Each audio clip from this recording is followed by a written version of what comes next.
Good afternoon. My name is Joyce Hunter, and I am the Executive Director of the Institute for Critical Infrastructure Technology, ICIT.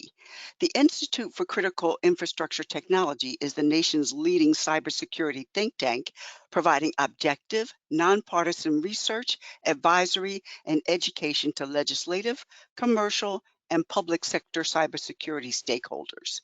ICIT's programs and initiatives support cybersecurity leaders and practitioners in all 16 critical infrastructure sectors defined by the Department of Homeland Security and can be leveraged by other community members impacted by digital adversaries, including small and medium-sized businesses, academia, and other industries impacted by digital threats. Our briefing today is the Rising Threat Alert, DDoS attacks and what stops them. We want to first of all thank our sponsor, Maysbolt, for being able to support this effort, and we appreciate all that they have done in order to make this a success. When it comes to DDoS crimes, there is no such things as questions, just hidden answers. This virtual briefing will provide a crime scene investigation of today's DDoS criminals, answering questions such as, how are attacks launched and why aren't they getting detected and stopped in time?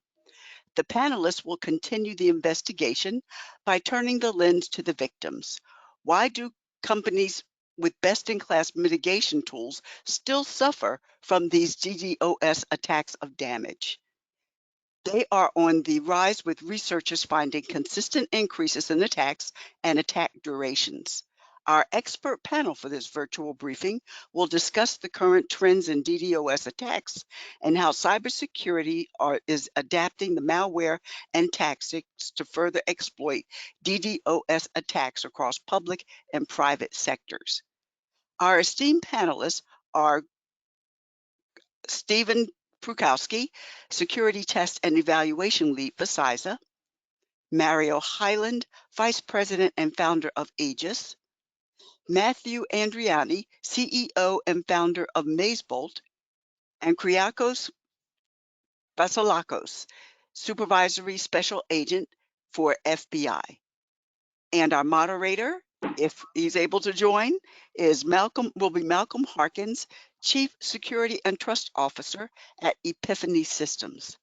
I'm going to start by allowing our panelists to each introduce themselves and tell a little bit about their jobs and what they do. We'll start with Kiriakos. Hi, my name is Kiriakos Vasilakas. I'm a supervisory special agent with the FBI. I'm based in the Washington, D.C. office. I've been in the FBI since 2003. Over the course of my career, I've investigated both counterterrorism as well as cyber intrusion investigations. I've been both on the national security side as well as the criminal side. Currently, right now, I am the cyber task force supervisor in the Washington field office, which includes 10 agents, but as well as about 89 part-time task force officers. So we have a pretty robust group here at the Washington field office. Again, right now I'm the cyber crim supervisor, so I'm dealing primarily with cyber criminal investigations. Recently, more and more so ransomware, but as well as DDoS. So that's a little bit of my background, and I'm looking forward to this discussion today. Thank you. Thank you very much, and thank you for correcting me on the pronunciation of your first name. No problem at all. Next is Steve Pushkowski. Hi, I'm Steve Pushkowski, working over in the cybersecurity division, testing our systems to make sure that they're not susceptible to an attack and make sure our defenses are in place. So more of red teaming and penetration testing of those systems. So more of acting as the bad guy. Mario Hyland. Yep, you might be on mute, Mario. Mario, you're on mute. Can you hear me now? Yes. Good afternoon, everyone. Greetings, Joyce. For everyone, my name is Mario Hyland. I'm Senior Vice President with Aegis. I wear multiple hats here with my organization. Of course, concerned about our organization and how prepared we are. We've been a victim of DDoS, so we know what it is. We provide cloud services on a global basis. But really, in my consulting arena, helping people prepare, recognizing what a DDoS looks like, and just making sure the industry is as prepared as possible. So happy to be here today, Joyce. And last but not least, our sponsor, Matthew Andriani. Hi, Joyce. Nice to be here today. My name is Matthew Andriani. I'm the founder and CEO of Mazebolt Technologies. We are a company specialized in identifying and eliminating DDoS vulnerabilities. My background, I'm originally from Radware, from emergency response teams, where we used to, and Checkpoint also, where we used to stop DDoS attacks in real time. Today, we're focused on making sure that our clientele, our customers, have automated DDoS protection that will protect them against DDoS attacks when they come automatically. And we work with governments, the banking sector and financial sector, as well as insurance. And I'm happy to be here today. Thank you. Okay, so the first question is going to be for all of you. What has changed over the last 15 years regarding DDoS attacks? We'll start with Steve. I would say it's probably the ease of which it can be done with the advent of cloud and the expanse of the internet, which is just one large network, and all of the different facets that come along with it. It's the technology is increasing, the span of devices. I mean, I don't look at your personal self, how many devices you have around you at this time. It's just the amount of technology has grown and the ease of which it's capable of being done, instead of your traditional denial of service, which usually would come from one source. Now you have all these other assets that you can expand from. Kiriakos. Yeah, I think Steve makes a good point. I mean, we sometimes when we give a PowerPoint presentation, we show a picture of people at a concert going from 2002, where you might see one or two cell phones up in the air. Whereas if you do one modern day, everyone is holding a cell phone up. So definitely that Internet of Things is making it more prevalent. Also, with just the ease where you have booter and stressor services that individuals are developing, and then they're having subscription services. And so we've definitely seen that through the course of our investigations, where we've actually taken down some of those types of organizations where they've had over 80,000 subscribers. So you don't necessarily have to be technical to try to engage in a DDoS attack. It's just merely subscribing to a service where someone else has done, if you will, the front end, and you're just identifying the organizations that you're either looking to attack or looking to extort prior to an attack. Great. Mario. Yeah, I think that the two previous speakers talked to some of the highlights. From our perspective, the things that we're seeing is that with bandwidth, we're seeing that 15 years ago, DDoS attack reaching 100 meg was significant. Today, most of the agents that are participating in the DDoS each themselves have a significant bandwidth. So we're seeing the volume of the attack increasing, as well as the number of participants. But I think the biggest thing that sits in my mind is the criminals' investment in infrastructure. They're commercializing these attacks. They're strategizing. They're putting a major amount of effort into them. And I think people aren't aware of just how big some of these DDoS attacks are. And I'll talk a little bit more in detail as we go on. Okay, Matthew. I think Stephen said it at the beginning the best. It's easy to launch a DDoS attack. These attacks are successful. Also, leading mitigation services are just not enough. And that's what's also encouraging this to some extent. Enterprises with the top mitigation systems are still coming down. You see all the time recently. I think bandwidth.com spent their entire fourth quarter explaining to their shareholders in a meeting why they lost $12 million of revenue in Q4 from a single DDoS attack. So I think not just the ease of use, but the impact of a DDoS attack is much more severe than it was 15 years ago, because business continuity today is a big issue, and the impact is very real. Absolutely. Going to come, the next question directed to you, Mario. How has the industry advances enabled the recent increases in DDoS attacks? Infrastructure, we talked about IoT, and even going all the way to higher education.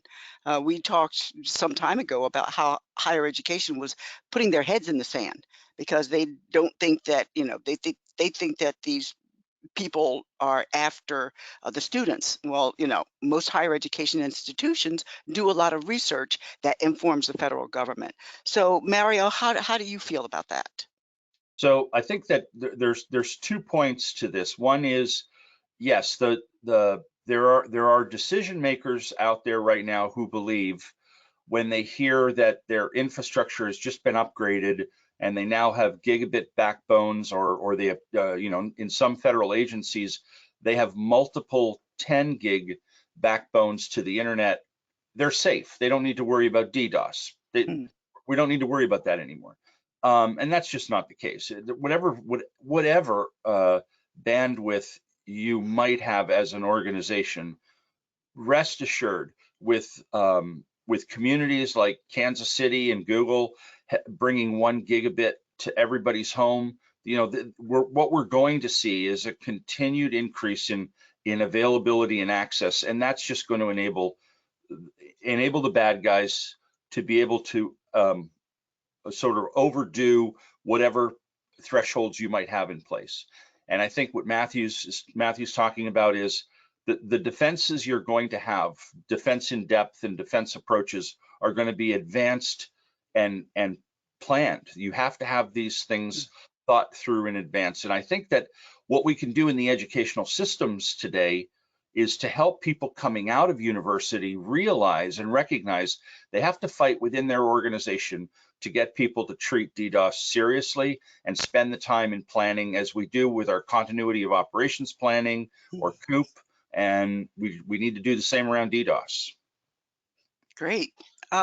So if we look at the devices that are attacking, this is, whoever wants to take this. So what types of devices are attacking? Is that directed at me, Joyce? Directed at all of you.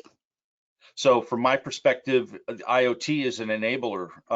CES said, we're at 30 billion devices connected around the world right now. If we can believe that it's 30 billion devices, then a lot of these devices with IoT have potential DDoS engines built into them. And as Kiriakos was saying, that it's early access to these tools that are going to enable the marketplace from an attack perspective, and we need to be thinking about our defenses sooner.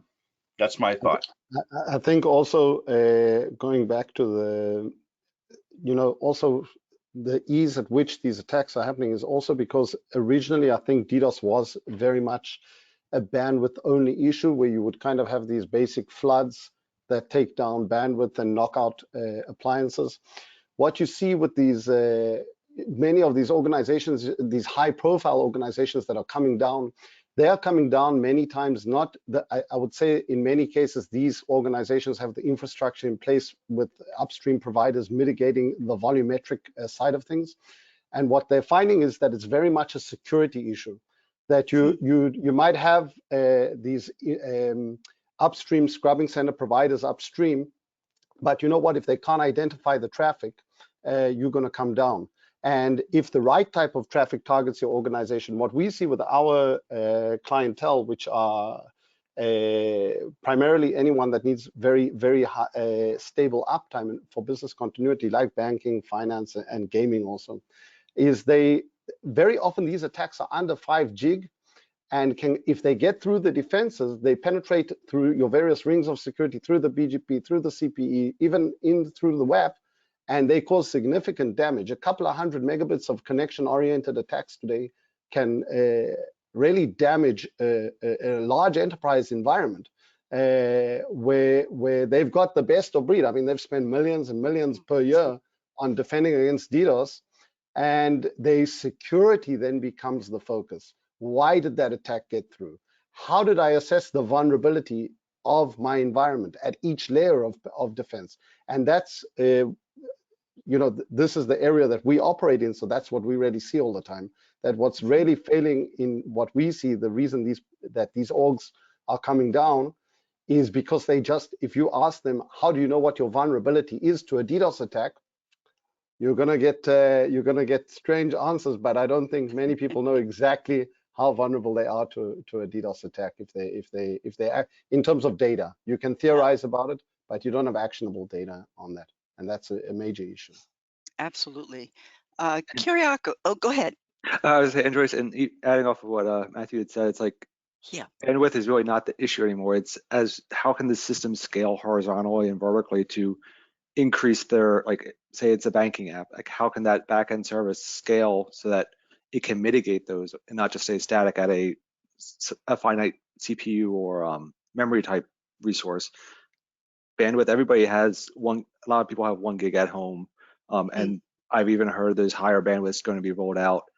And then looking at the victim set, it's, you have the victim of the DDoS, but then some of the attackers that are being leveraged to perform that DDoS are actually victims themselves also. And how do you not just harden yourself against the bandwidth flood, but how do you harden yourself from being used as an attacker from a victim standpoint? And Steve, would you say that when an attack comes through, it's a priority also to make sure that actually you don't need to scale horizontally, i.e. the identification aspect of these attacks to mitigate before this horizontal Lambda, whatever you might be using? I would say it's probably hard to identify, and your systems, as you build them into for like robustness, they're going to be designed to expand as like with containers and such, that spin up more containers. Now the DDoS isn't just what monetary am I losing from, say, income from selling things, but it's also now all of the resources that I'm spinning up in it, say a cloud environment. Now I'm having to pay for all those resources additionally. And that's assuming it can spin up quickly enough. and that you can identify before it overwhelms you. Right. Okay, great. I do have I'll save that question for later. Okay, so Kiriakos, the DDoS attack tends to be associated with hacktivists. Are there other groups or motivations using these type of attacks? Yeah, definitely. And I think that points to, I guess, the evolution, over the past 15 years, where I think, 15 years ago, you saw more of the hacktivist actions occurring where, they were looking to take, sites or offline, be it for a message or, because they were trying to get a point across, where I think now you're seeing more and more, there's a larger attack surface, but as Mario was saying, that groups are taking the time to do their research, right? They're trying to identify when is it going to be most critical for an organization, if it's for financially motivated, when is it going to be most critical to maybe threaten to take somebody offline, or to take them offline, to threaten them with a double extortion note. So I think you're seeing that type of research, but then, so you're seeing broader amongst the financially motivated criminals, but you're also seeing as well at times, nation states where they're looking at it as maybe, okay, that's another tool in their toolkit that they could use to then, try to message to others that they have a capability, they're trying to disrupt, they're trying to take government services offline. So I think where we saw from the hacktivists, I think we've seen more and more more sophisticated groups of actors, be it traditional cyber criminals or nation state actors, using it as an additional tool. I think on the cyber criminal side, again, they might be using it for an additional extortion piece, or still to take to disrupt service. Whereas I think on the national security side, yeah, they're looking to disrupt the service, but then they're also looking at sending a message of, hey, we're here, we're in your network, we're able to do this. And I think particularly when you're talking about industrial control systems, that's something that's very concerning to, I'm sure, CISA as well as the FBI, when you're talking about, the prevalence of these attacks. And again, I think just the research, it's more and more targeted because the research that's occurring on the back end by those individuals to get the most out of it, be it damage or financial gain. Let me, Mario, you are heavily involved in the healthcare area, vertical. Where do you are you seeing this a lot in the healthcare space now? So right now, I think that the healthcare space is dealing with a lot of ransomware attacks, and the healthcare space is definitely a targeted industry because the perceived amount of money that they have. Building billion-dollar hospitals doesn't discourage anyone from believing that the healthcare system in the U.S. is vibrant and doing well. Um, the DDoS attack, I think, as Kiriakos said, was the the focus right now, I think, is in a lot of preparation. There's a lot of planning going on out there. There's a lot of testing of DDoS attacks. So you really need to recognize some of the early stages, and I would definitely recommend you spending some time on it. But your DNS attacks against DDoS are pretty prevalent right now, where they're trying to disrupt people finding where you are, finding your location. But there's a couple of aspects of DDoS that you don't hear people talk about a lot, and that was, a Victoria's Secret had a Super Bowl ad, and it was very famous because it was very successful.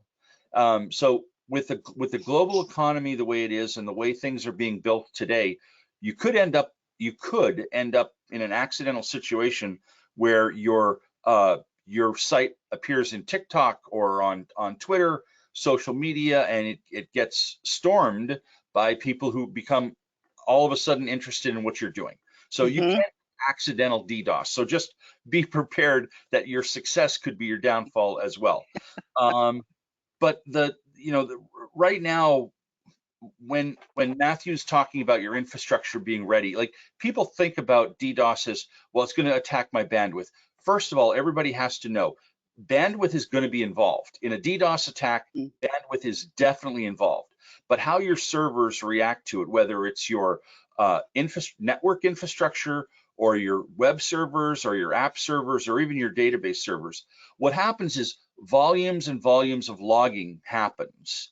And you think about it, if you're looking at your web trends report or how your website has been doing, when you are under a DDoS attack, all that logging is happening. So when organizations like Bandwidth and others incur a long period attack, those services are disruptive because they plug up the data side. They plug up what's happening on your infrastructure side. So yes, as you try to, and I say this, as you try to mediate or mitigate that attack, if you're needing the same bandwidth to administer your cloud solution, if you haven't even thought ahead to have a dual pathway to your infrastructure so that if you're being attacked publicly, you could administratively get through a back door. If you haven't even thought that far ahead, then mitigating a DDoS while it's happening, people don't even have the experience in doing that. So we really want people to understand and recognize when a DDoS event is occurring is not the time to plan your defense. It's basically, hold on, and you have to wait for it to be over, and hopefully the next time you have a little bit more planning on it. If I could, Joyce, I'd just like to, I'm sorry to cut you off, Matthew. I love what Mario just said, because we oftentimes, and I'm sure Steve's also doing this, and I'm sure Matthew with his clients is doing this, tabletop exercises. You can't do enough tabletop exercises with your company or organization, not just to determine who's going to take, be it a network or a server offline, but then like Mario said, like, that's not the time when you're all of a sudden going to decide how you're going to address it. And oftentimes we'll participate in tabletop exercises because obviously with law enforcement, we like to be involved as early as possible. If there are forensic artifacts that we can, obtain, that we can then hold people accountable. So I think that, again, what Mario said there is you definitely want a tabletop exercise. And I think, again, going back to Steve's point as well as Mario's point of, again, just the prevalence of the amount of devices that can attack you. It's also just not as simple as, throwing a bunch of IPs or taking a geographic location of IPs that you don't want to hit your system, because you're having devices within the United States, outside the United States, everywhere come at you. And while you can definitely work with your ISP, which we obviously recommend doing, or a refraction service, sometimes you're going to need to get a little bit more in depth there, because you're going to have such a number of devices potentially coming at you, and they will overwhelm your system. So I'm sorry to cut you off, Matthew. No, that's good, Kiriakos. I think it's a very good point. I think one of the things that I've seen a lot in DDoS, and actually one of the places that it became very obvious to me is when I came to the US in around 2013 during Operation Ababil. I don't know if you remember that, Kiriakos. It was a major, it was I think the largest DDoS attack at the time on the US banks. They were under attack for almost a year at the time. And I remember going into these very large orgs. My job was to stop these attacks at the time. And I just saw like these massive war rooms with all the best technology that money can buy, with seemingly unlimited budgets, and everything just down. Everything was down. And you know, it was really a wake-up call to see it. And I think until today, when it comes to DDoS specifically, one of the big strategic issues when you're planning for DDoS attacks is organizations are still have this kind of concept that they will react to an attack. I.e., even if you go to a big vendor today, like an Akamai or an Arbor, NetScout, or whoever you go to, they will tell you, look, I will sell you the best DDoS protection you can buy. And if something goes wrong, don't worry, we've got the best team to back you up. If something goes wrong, i.e. if you come down, i.e. if the DDoS attack was not automatically blocked, we're going to have an emergency response team. Now, if you took that and you put it in any other cyber vertical and you said, don't worry, once the ransomware has exploited you and all your data has been stolen, I'm going to have the best team to come sort out that problem. I don't think many people would buy that product. And there's this philosophy that is ingrained, a legacy philosophy, that's how companies need to approach DDoS. Whereas it's actually possible to make it extremely rare and very difficult, almost on a nation state level, to be able to take down an environment with the correct type of planning. And you can have really strong defenses in place if you're able to identify all of the vulnerable points in all of the various rings of security against the majority of known attack vectors in the market. And that's essentially what we do today. And what we've seen is when that approach is taken, you are able to almost completely stop DDoS attacks at that point. And this philosophy is, I think I'm seeing a shift, at least with the people we work with, governments too. I think that it will become more and more treated as much more of a security issue. There'll be a much larger security component to the DDoS problem than maybe there was previously, because the ability to detect that attack traffic upstream as far away from where that target is critical to stop that problem. But of course, there's always that leakage that you need to stop at every other ring. And I think that will become a big focus moving forward. Thank you, Matthew. I'd like to address this question both to Steve and Kiriakos. There are a lot of different attacks, and being that both of you are pretty much at the tipping point, how does DDoS stack up against the other attacks? So I can take first. So I'd say right now, you know, we definitely see DDoS attacks. I'd be lying if I didn't tell you that we don't see more ransomware attacks. Right now, we're seeing, and that's by basis of reporting, right? So, you know, if you're, you know, organizations are coming to us more frequently when there is, you know, a ransomware issue. You know, we tell oftentimes, and I'll put this out there, that, you know, if someone is a victim at the FBI as well as at CISA, our goal is not to re-victimize the victim, right? There are two types of companies that have been victims and companies that don't know that they've been victims. So when we are working with people, we obviously want them to report information to us. And I'll say that the reporting, at least to us when it comes to DDoS, it's not as high of a volume as we're seeing with ransomware and BEC, which is you know, less sophisticated. The other thing that I also wanted to point out, going back to the motivations, is that we are seeing, and I don't know if Steve's seeing this from the CISA standpoint, but at times we're seeing DDoS as a distraction mechanism away from a more severe intrusion matter. And so at times when that also occurs, particularly if it's a private sector company, if there hasn't been, you know, theft of PII right now, there's no, such a requirement that they report to us. So at times we might find out about it, we'll reach out to the victim, and because there's a statutory obligation to discuss with us, they might say, yes, we have it, it's under control. So I think that we definitely are seeing DDoS, but we're getting it more from, our discussions with, people like Matthew, if you will, or maybe Steve might be seeing it from, some of the tools that CISA has in working in trying to protect the gov, as well as, other private sector. But that's kind of where we're seeing. We're definitely seeing it, but at least when it comes to reports for investigations, ransomware is of a higher volume, at least to the FBI. Okay. And I would definitely agree with Kiriakos that ransomware is probably the highest one. It's also probably the most visible. You know if you've gotten ransomware attacks on your system or if it's embedded because you can't do work. But with DDoS, it can start slow and then build up, and it may become unnoticeable to your users, or they're going after a system that it won't really notice. But then what are the ancillary systems? Like as you start looking at your industrial controls, like are those impacted because they can't talk back to the primary server or something like that? But ransomware, I definitely would say, is still high up there. I know we've been having campaigns about just knowledge base of sharing about how do you protect yourself from ransomware.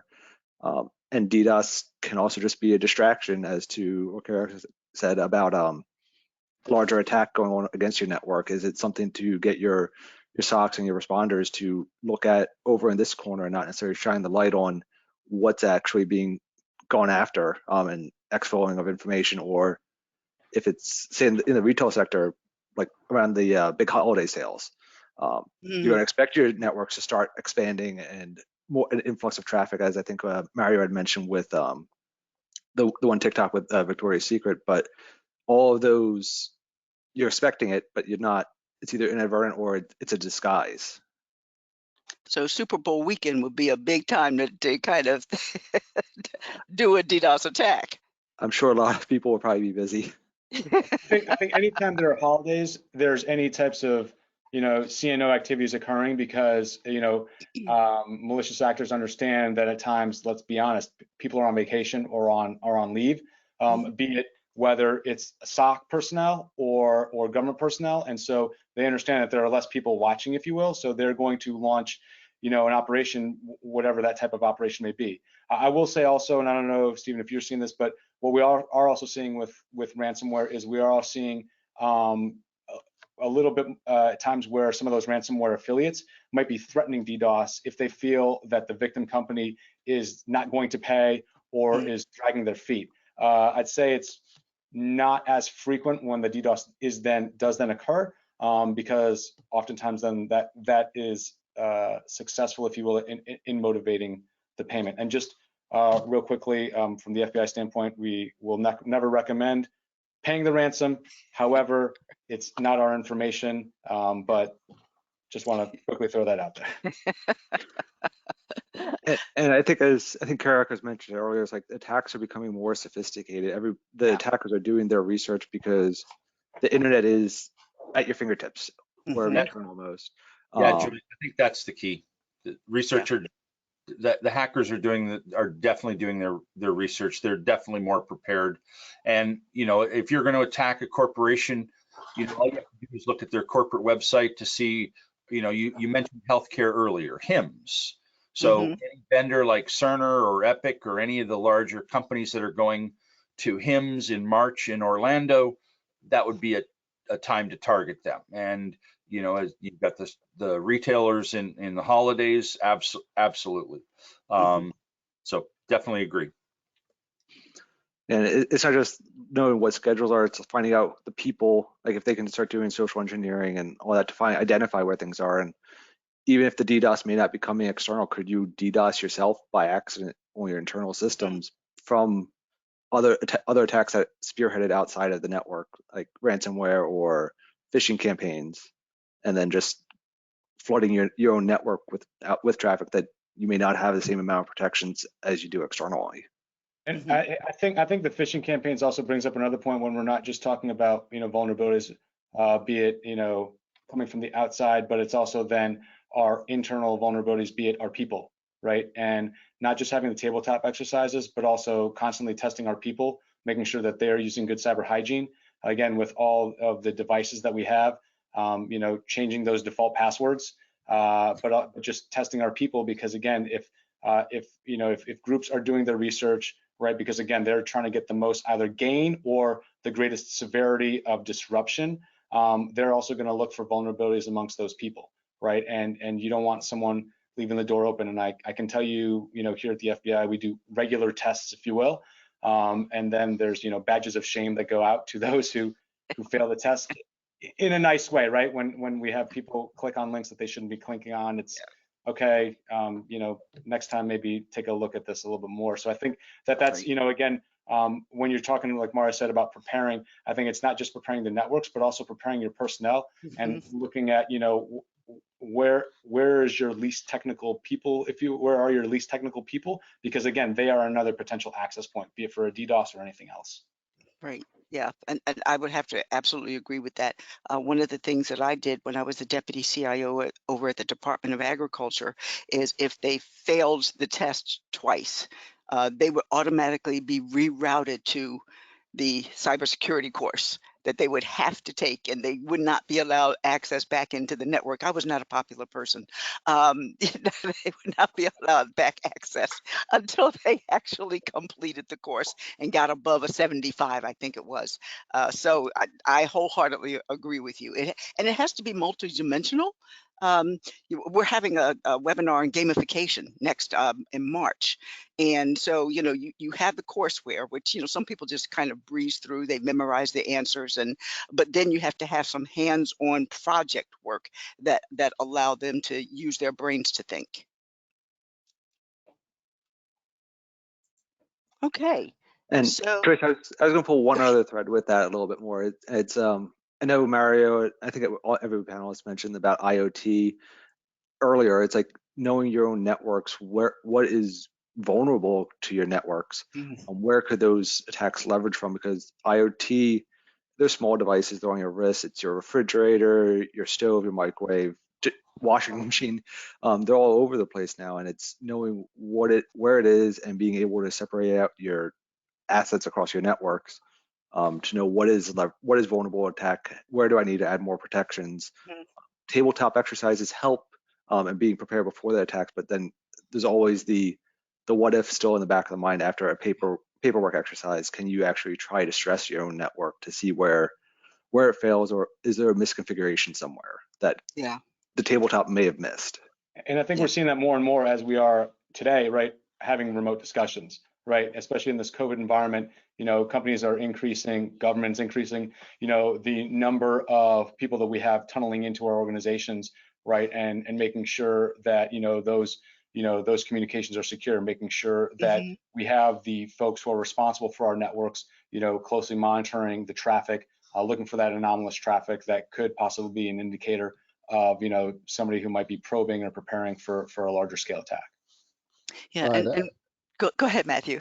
Just one thing on that. I think also the vulnerability rate in DDoS is also very high, which goes back to that ease of use. You were speaking a lot about research. I think in DDoS, you don't need to research too much.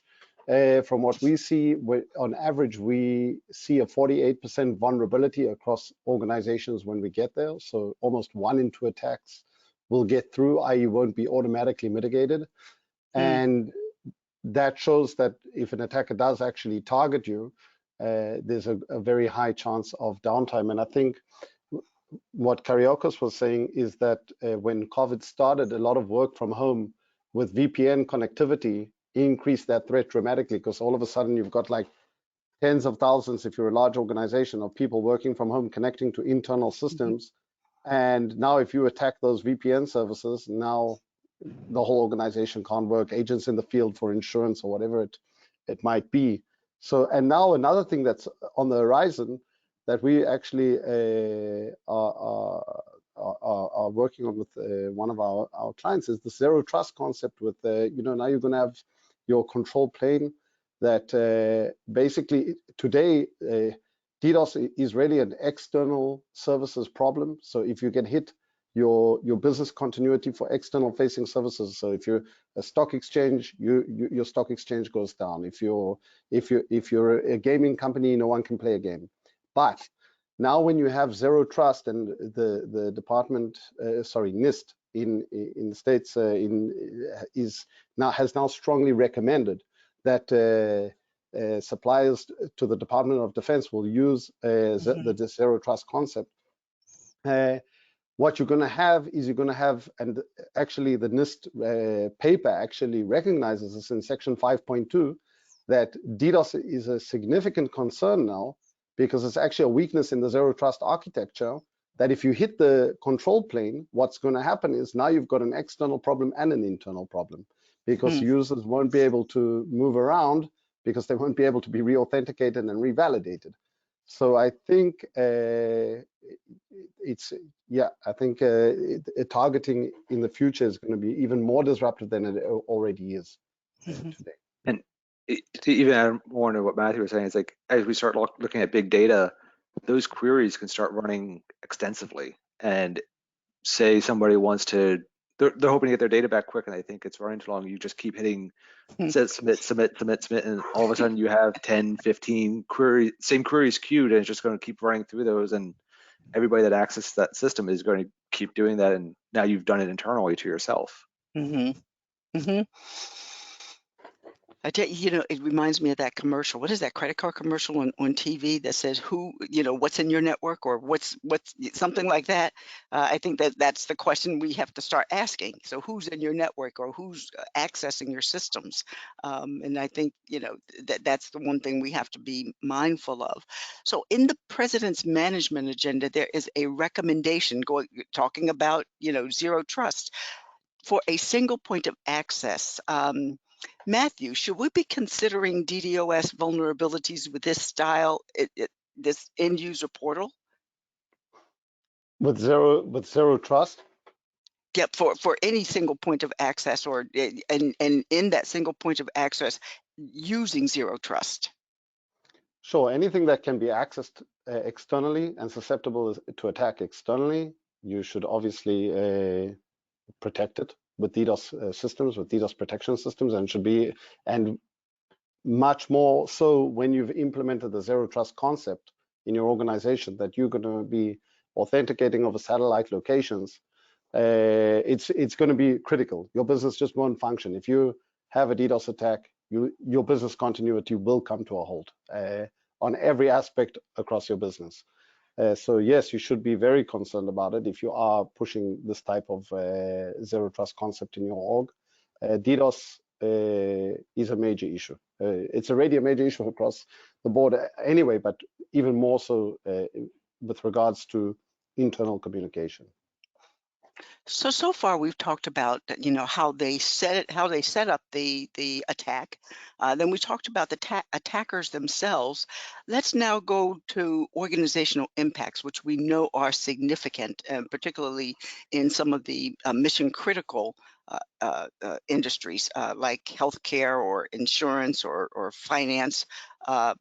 Matthew, what are the impacts of time to mitigation, since more than 70% of DDoS are voluntarily suspended?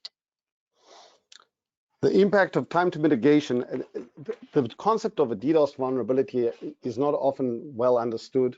Time to mitigation, when a vendor offers you, let's say, sub 1 second, sub 3 seconds, sub 18 seconds, or something like that, what they actually are telling you is, from the moment we've identified this DDoS attack, we'll block it in this amount of time.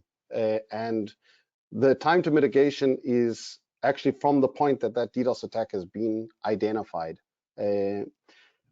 Of course, if it is not identified, it then becomes a manual process. Anything that's a manual process should be considered by any organization as a vulnerability. That is a vulnerability in your system. Anything that requires human interaction with a computerized system is a vulnerability. And time to mitigation is a concept that you really understand well once you come down and everything comes crashing down. Then you start to ask a lot of those questions. But time to mitigation really is, how long does it take from the moment any DDoS attack is launched towards any target in my environment for that attack to be automatically blocked and mitigate it, i.e. with no impact to your environment. Go ahead. So, someone else? Oh, I would offer to piggyback on that, Joyce. Most organizations that have experienced a DDoS, and I'll defer to others on the call if they have more statistics, but once organizations have been a victim of DDoS, and I'll use ours as an example, we went away, did some studying, did some learning. Your first level of defense against your DNS or distributed DNS attacks, you're looking at anywhere from 4, 6, 8 weeks to get some basic defenses in place. And I think that people don't recognize just how much reputation can be lost from a DDoS attack. And I haven't heard people mention that, but your organization will take a technical hit, and people might lose confidence, but your reputation, as people start talking about it, that's a permanent hit. It'll take a while for people to forget that. So, it's worth the time to plan out and see whether or not, yes, you'll probably need to hire a consultant. Unless you've got DDoS experts inside, you probably don't have the requisite experience or knowledge. And you have to go through those exercises just to find out what the level of risk is. And we should be doing that. We can't wait for an attack. Can't wait. That's like doing COOP and DR. A lot of people say, well, it won't happen to me, right? Yeah, we do COOP exercises every week. So that's the level of effort it takes. And to piggyback on Mario, I think even recognizing what your attack surface is important. If you're an organization, you need to really ask yourself, what is my attack surface? If I've got 1 IP or 50 IPs or 1,000 IPs, if you've got 1,000 external facing IPs, i.e. targets, each one of those IPs can be hit by well over 100 different DDoS attack vectors. You should ask yourself, if I got hit on any one of those targets with any known DDoS attack vector, how successful would I be in mitigating that attack vector? And I am almost the vast majority of the landscape would not really have a good answer to that, of how vulnerable they are to that particular attack vector, to that particular target. And I think that is a major key to really mitigating that threat. I think it's really important to know that. If I could, I would like to also piggyback on both Mario and Matthew said, in that what we were seeing when we were engaging with victims, because we'll go back in and if it's ongoing at times, we'll ask them, all right, what is your, what are your outward facing IPs? And it's always concerning when you have people in the room looking at each other to see if the other person has the answer, or where you have such large organizations that understandably so, there's so much segmentation that they just don't know. And so I think it's really understanding what your surface is, and again, with remote teleworking, that surface is just expanded exponentially. So I think that's a really key point to have a good handle on. And again, like Mario said, with the reputational piece, the bad guys understand your reputation is at risk, particularly if you are about to engage in a merger, or if you're about to roll out a new service. So they're definitely going to look to capitalize on that. Yep. And you see it in the gaming industry a lot, especially the gambling industry, the online gambling industry. There's major competitiveness there, and they happen to have a lot of DDoS attacks. And so, yeah, people are looking to exploit the financial weakness. Interesting. Interesting. Okay, so we have a few minutes left. And we kind of touched on both of these. Reputation, which is extremely important these days. And it must have been a hair-raising experience when everybody was sent home without necessarily the proper tools at home. And you have multiple people sharing one device and, getting access into government systems or any other types of systems as well. So, between the reputation and the cost beyond just the economic costs is extremely important for people to pay attention to. And the gaming industry, I hadn't even thought about the gaming industry and the competitiveness of that industry. That's very, very interesting. Steve and Mario, if there is an active attack, what should an organization do? What should a mitigation provider do, Matthew? So let's start with Steve. If you can, once you identify the attack, you gotta see, one, where is it coming? Am I expecting this type of load, like if it's during the holidays, for retail, or just in general, like for us during election season, and looking at those systems, and can we identify that this is a valid threat? And then should we take the system offline, or should we start filtering our traffic more? I would say my usual knee-jerk reaction would be take it offline. If you have to, take an axe like back in the old day and cut the hard line to it, to stop the attack immediately, and then start looking how to recover. But I would say it probably depends from organization to organization. What is the need for that system to be up? Can you do anything to help mitigate that while it's occurring, or can you start blocking IPs if you have to? I would say probably it would be different for each different attack, for each different vendor. Kiriakos, what would you say? Yeah, again, I think like Steve said, it's going to depend on what's being impacted, right? Are we talking about an app server, or are we talking about an ICS type system? So I think it's going to depend on what's being targeted, as to whether or not you're going to make the determination of if you're able to mitigate it or if you need to take it offline. I think that from our side, we're always looking to preserve, if you will, evidential, forensic artifacts, which runs at times counter to the mitigation piece. So oftentimes there's that balancing act. Obviously, when we're, if a victim reaches out to us and it's ongoing, we're going to provide our recommendations to them. However, understandably so, that they have to do what's best, be it for their operations to continue with as least impact as possible. So Joyce, I think it would benefit your audience if we walked through a scenario just for a minute here. So generally, what does a DDoS look like? Everything's going fine. All of a sudden, people's cell phones, emails start filling up, where people start to talk about performance on this system, performance on the network starts to get slow, and people start reacting to it, and they're like, oh, well, I wonder what's going on. And then all of a sudden, the primary wave of the DDoS hits.